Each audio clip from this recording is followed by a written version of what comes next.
সমালোচনার মুখে গৌরী খানের স্বাদের রেস্তোরাঁ। অভিযোগ উঠেছে শাহরুখ পত্নীর এই রেস্তোরাঁ তরিতে নকল পনির পরিবেশন করা হয়েছে। আর অভিযোগটি করেছেন মুম্বাইয়ের জনপ্রিয় ফুড ব্লগার সার্থক সচদেব।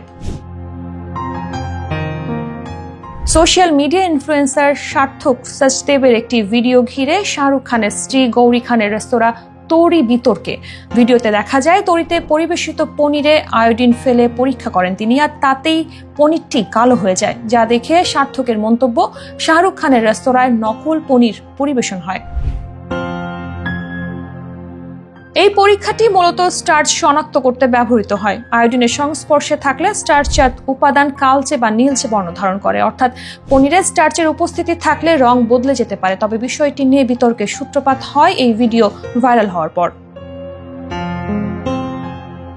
তরির পক্ষ থেকে ভিডিওর কমেন্ট বক্সে প্রতিক্রিয়া জানানো হয়। তাদের বক্তব্য, আয়োডিন পরীক্ষা পনিরের স্টার্চ আছে কিনা তা বোঝার, কিন্তু পনির আসল না নকল তা নির্ধারণ করা না।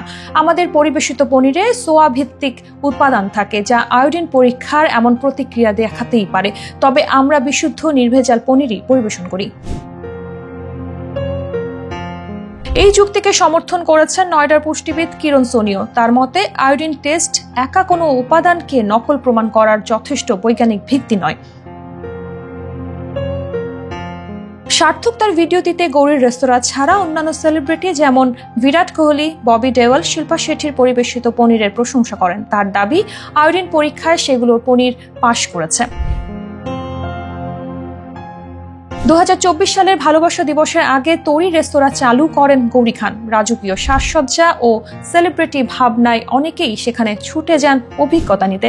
এমন একটি জায়গা ঘিরে নকল পনির বিতর্ক নিঃসন্দেহে প্রতিষ্ঠানটির ভাবমূর্তি চ্যালেঞ্জে ফেলেছে।